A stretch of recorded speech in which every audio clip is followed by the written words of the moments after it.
Ինձ թվում է կարիք չկա, որ ես հիշեցնեմ 2018 թվականի ձեր խոսույթը թալանչիներին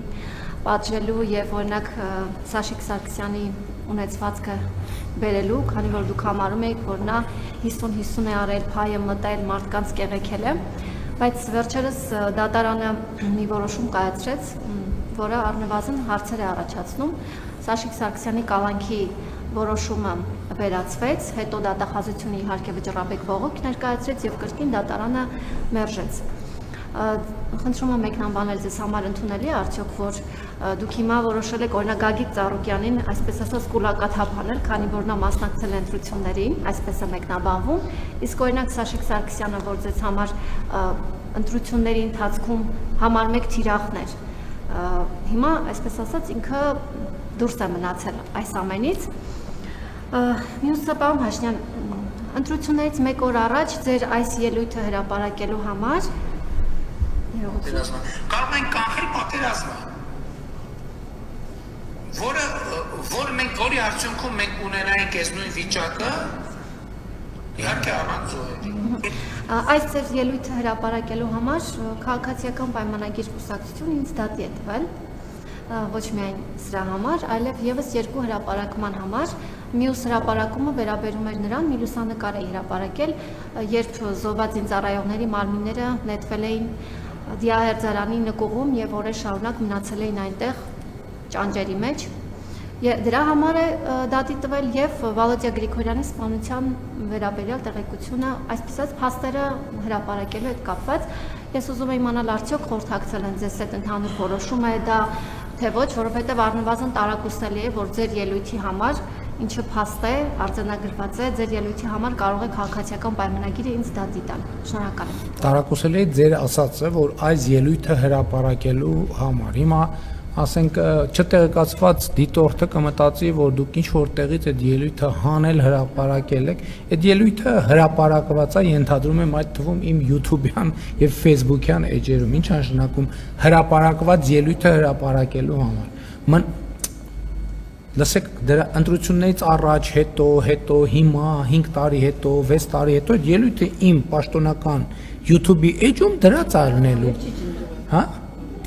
Չէ, դուք ես զարմանում եմ ձեր ձևակերպման վրա, ասում եք ձեր ելույթը հրապարակելու համար, իմ հրապարակված ելույթը դուք հրապարակել եք, Եթե ելույթը ես եմ հրապարակել, դուք չեք հրապարակել, որովհետև դա իմ պաշտոնական YouTube-յան էջում է, կառավարության էջում է եւ այլն եւ այլն եւ այլն։ Եվ էլ չեմ ասում, որ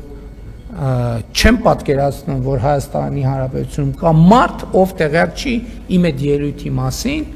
կամ մոռացել է իմ այդ ելույթը։ Ես չգիտեմ, եթե տվել են, ուրեմն պատճառ եղել է, ես չգիտեմ մանրամասները։ Ինչ ասեմ, տեղյակ չեմ։ Եթե տվել են դատի, ուրեմն դրա համար հիմքեր եղել են։ Հարգելի լիա, թույլ կտակ պատասխանեն եւ մյուս լրագրողները հասցնեն։ Շնորհակալ։ Ճիշտ ասած, ձեր հարցերը առանձնապես կիրք չառաջացրեցին եւ մոռացա էլ ինչի մասին։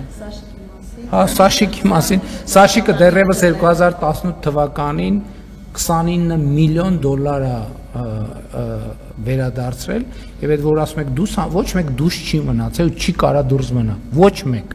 բացառվում է որ որևէ մեկը դուրս մնա։ Հիմա առանձին գործով ամեն դեպքում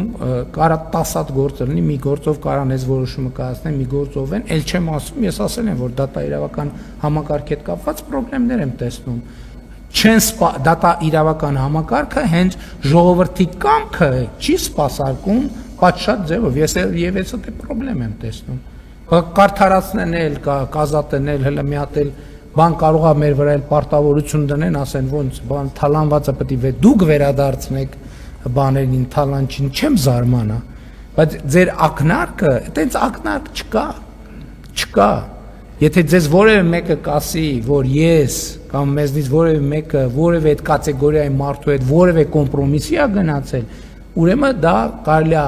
բնորոշել միայն մի բառով՝ սուտ։ Դա չի կարող լինել, չի կարող։ Ասել եմ հատիկ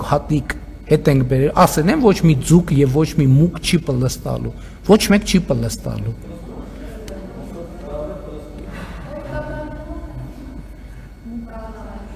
ինչքան կպլստան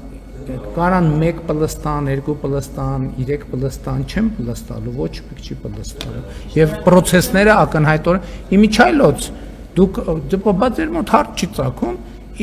ըստ էության գործնականում արդեն ինչքան ժամանակ այդ հատիկ առ հատիկ օրագիրը, որ մենք Facebook Այսինքն անընդհատ գնում է, այդ ումն է բա, այդ որտեղից այդ գույքերը, որ վերադարձվում են համայնքին, պետությանը, որտեղից, այդ ումն է։ Բանը ազնիվ քաղաքացիներից ենք դրանք հետ բերում, հա, աշխատանքով, քրտինքով վաստակած ունեցվածքան ինչ որ մեկի ձեռից առնում են, բայց որտեղից։ Բայց 700 միլիոն, 770 միլիոն դոլարի գույքը, որ վերադարձվել է պետությանը, ընդ որում համայնքներին իրական գնահատման ծավալները մենք չունենք, որովհետև համայնք բազմաթիվ դեպքեր ունենք, օրինակ, մասնավորապես նախընտրական քարոզարշավի ժամանակ Երևանի քաղաքապետը հենց ուղիղ եթերում տեղեկացրեց, որ բանակցությունների արդյունքում Կոմիտասի այգին վերադարձվել է համայնքին։ Դրա մասին ոչ մի հաշվետվության մեջ չկա։ Այսպիսի դեպքեր ունենք գրեթե բոլոր համայնքներում, միլիարդների ունեցվածքա վերադարձվել Հայաստանի Հանրապետություն եւ ոչ մեկ անհանգստանալու կարիք չկա, որևէ մեկը դուրս չի մնա